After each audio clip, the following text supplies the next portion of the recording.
Have you ever wondered how an airplane flies? Well, today we'll be getting into that.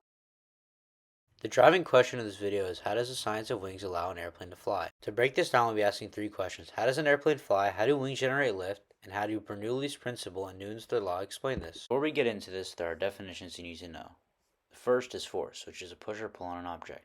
The second is air pressure, which is the force put on an object by air. Now, there are four forces of flight acting on the airplane. The first is gravity, which pulls it down. Second is thrust, which pushes it forward. A third one is lift, which pushes it up. And the fourth one is drag, which pushes it back. And remember that the force of drag works against thrust, and the force of gravity works against lift. The force of thrust is made from things like jet engines and propellers. When the forces of lift and thrust equal the forces of drag and gravity, the plane is flying at the same speed and at the same height.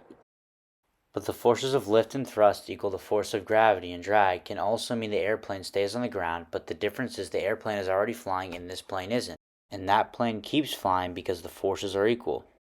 And when the forces of gravity and drag are greater than the forces of lift and thrust, the airplane goes down. Also, what happens when the forces of lift and thrust are greater than the forces of drag and gravity? When this happens, the airplane goes up. And wings are the ones that make the lift for the plane. There are many factors that affect lift. The speed of the air around the wing, the amount of air around the wing, the shape of the wing, and also the wing size. And to make even more lift, we use something called the angle of attack. And the angle of attack is the angle at which the air meets the wing, and we measure this using the chord line. We have a side view of an airplane wing. Air is moving above as well as below the wing. And the point where this splits is something called the stagnation point. And airplane wings have this curved shape to make air move faster at the top of the wing. When air moves faster, the pressure of the air decreases and the bottom has higher pressure. This difference in pressure creates an upward force of lift. And the air is following the shape of the wing above it because it is curved. This is because of the Coanda effect. This shows that speed affects lift because if the airplane wasn't moving, there would be no air moving around the wing, and the airplane would simply stay still.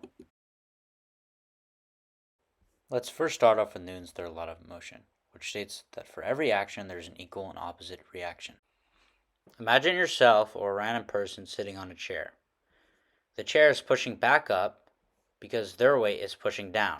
Since the air is slowed down and pushed down by the wing, it pushes the wing up and back and creates lift and drag. The same thing happens with flat or rectangular wings. As the air impacts the flat wing, the wing pushes it down, and the reaction is the air pushing the wing up. We previously discussed how Newton's third law of motion relates to lift. Now we will discuss how Bernoulli's principle relates to lift. This states that points of lower airspeed will have higher pressure and points of higher airspeed will have lower pressure. For example, let's say we have a tube and airflow is flowing through this. If we constrict the tube, the area where the constriction happens will have a higher airspeed and a lower pressure than the area behind it. Remember how when airflow is constricted, its speed increases. If you look closely, the upper portion of the wing, constriction happens. When this happens, airflow speed increases and pressure drops, which creates a pressure difference that creates lift. The real world example that we'll be using in this video is a paper airplane. So I would like you guys to follow along so you can use this example for yourselves. First, what I do is I folded my paper airplane in half. Then I fold two triangles near the center line. And the reason I'm using a paper airplane in this video is because it's the easiest way to show lift and how wings create this. Then I fold it on the other side. Then I fold it again near the half. Then I fold it on the other side, and make sure to keep this symmetrical as you're doing it. Then I fold one more half and near the line,